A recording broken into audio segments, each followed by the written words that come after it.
Hii ni programu ya mageuzi ya usimamizi wa mazingira kuelekea dira ya mwaka 2050. Mazingira ni msingi wa uhai, uchumi na ustawi wa taifa. Nchini Tanzania, uhai wa uchumi wetu unategemea viwanda, migodi, uzalishaji, ujenzi na misitu. Sekta hizi zinajenga miji yetu, zinatoa nishati majumbani mwetu. Lakini pamoja na maendeleo haya, kuna uchafuzi wa mazingira. Maji taka toka viwandani huingia kwenye mito yetu, gesi hatari huchafua hewa wanayopumua watoto wetu, na kelele kutoka kwenye shughuli zisizodhibitiwa huvuruga maisha na afya za watu. Moshi na uchafu huu husafiri kimya kimya, lakini huacha madhara makubwa kwa afya zetu, mifumo ya ekolojia na hali ya hewa. Tanzania ni nchi yenye utajiri mkubwa wa maliasili na bayoanuai ambazo zinajumuisha misitu, wanyamapori, mito, maziwa, bahari na ardhi yenye rutuba.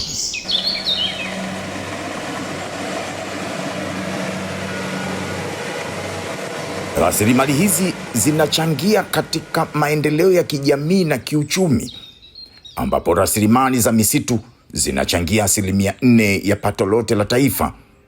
Utalii unaotegemea wanyamapori na bayoanuai unachangia takriban 17% la pato ya taifa na 25% la mapato ya fedha za kigeni.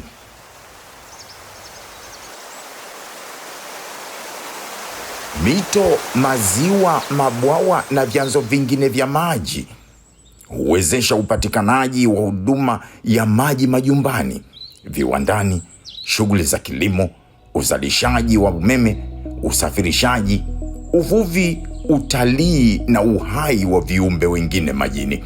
Maji ni moja ya nyenzo muhimu kabisa za kufikia malengo ya kuboresha hali ya maisha ya wananchi, kijamii na kiuchumi. Halikadhalika, kiwango cha maendeleo ya jamii yoyote kinategemea kwa sehemu kubwa uwepo wa huduma endelevu ya maji na yenye ubora unaotakiwa.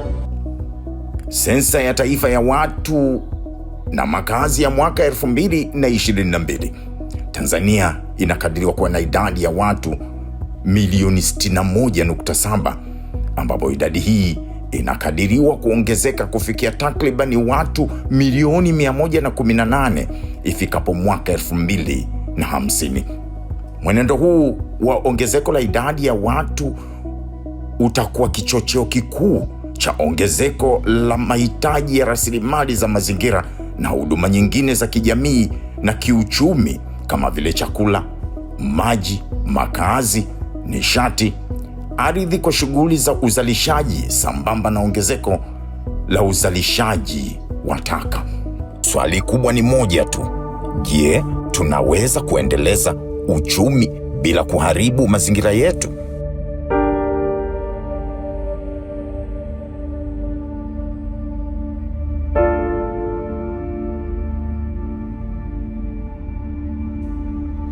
Mabadiliko ya tabia nchi yamekuwa tishio halisi. Misitu inapotea, ardhi inaharibika, vyanzo vya maji vinakauka na jamii nyingi zinaendelea kuhangaika kutafuta njia salama ya kuishi. Julai mwaka 2025, Rais wa Jamhuri ya Muungano wa Tanzania Dr. Samia Suluhu Hassan alizindua Dira ya Taifa ya Maendeleo 2050, ambapo ndio nyenzo kuu ya maendeleo yote ya taifa letu hapa Tanzania. Dira ya 2050 imeweka bayana kuifikisha Tanzania kwa nchi yenye uchumi wa kipato cha kati, ngazi ya juu, yenye pato la taifa lenye thamani ya dola za Kimarekani trilioni 1 na wastani wa pato la mtu mmoja kwa thamani ya dola za Kimarekani 7,000 hivi kwa mwaka. Kwanza nianze kwa kumshukuru Mheshimiwa Rais wetu wa Jamhuri ya Muungano wa Tanzania, ambaye ameendelea kuona swala la mazingira kwamba ni swala la msingi, na niamini na nyote mnavyojua, yeye ndiye ameona iwe ni moja ya nguzo tunapoelekea mwaka 2050. Kwa hiyo ukiangalia ile dira ya taifa, moja ya nguzo muhimu ni usimamizi wa mazingira na kuhakikisha kwamba tunakuwa na uhimilivu wa mabadiliko ya tabia nchi. Na misingi hiyo sasa ndio inapelekea kuhakikisha kwamba kila wakati, kila hatua tunayopiga, tunaangalia ni vipi hali ya mazingira itapelekea uhimilivu wa mabadiliko ya tabia nchi, lakini usimamizi wa dira hii katika nguzo ya 3 ambayo imeweka.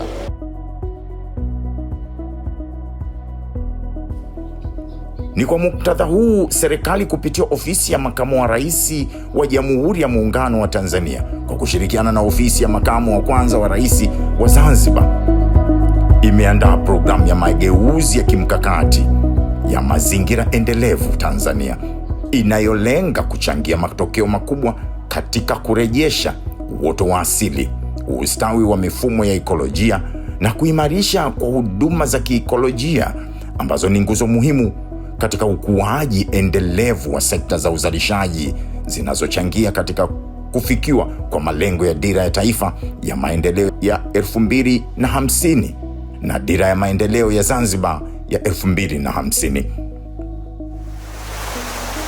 Mpango huu unalenga kupandwa kwa miti bilioni 2 kila mwaka. Hii ni sawa na wastani wa miti 34 kwa kila Mtanzania kila mwaka akipanda. Hapa Tanzania, majiji 6 nchini yanatarajiwa kuwa mfano wa miji ya kijani. Bustani mpya, miti kando kando ya barabara na maeneo ya wazi yatageuzwa kuwa mapafu ya miji yetu.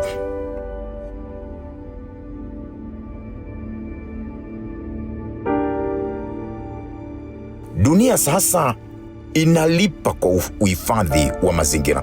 Kupitia biashara ya carbon, Tanzania ina nafasi ya kunufaika kiuchumi huku ikihifadhi mazingira yake. Programu hii inalenga kuimarisha misitu mingi ya vijijini na halmashauri katika soko hili la biashara ya carbon.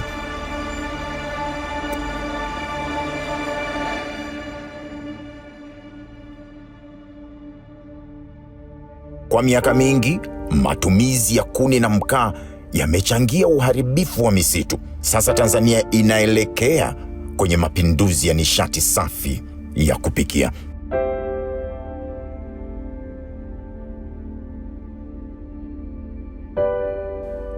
Ardhi oevu ni moyo wa mifumo mingi ya ekolojia. Ndiyo chanzo cha maji, makazi ya viumbe hai na ngao dhidi ya ukame.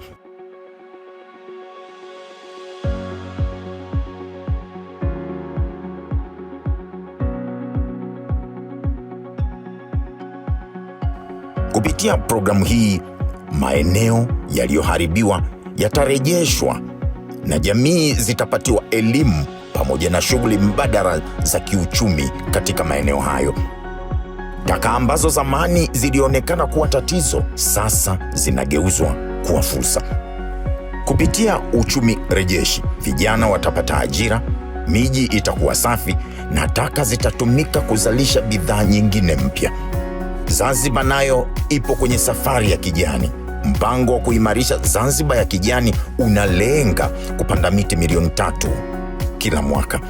Matokeo yanayotarajiwa ni makubwa mno: kuongezeka kwa uoto wa asili kwa zaidi ya 50%, ajira ya kijani 25,000, mapato ya trilioni 12.5 kupitia biashara ya carbon, na Tanzania kuwa miongoni mwa nchi 10 bora Afrika katika uhifadhi wa mazingira.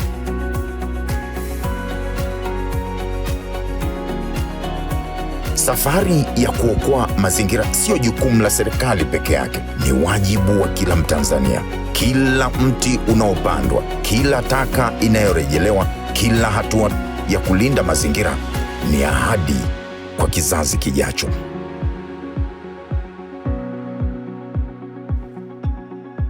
Mageuzi ya kijani yameanza. Nikuulize mwenzangu, uko tayari kuwa sehemu ya historia hii? Mazingira endelevu ni uhai wa taifa. Tuyatunze.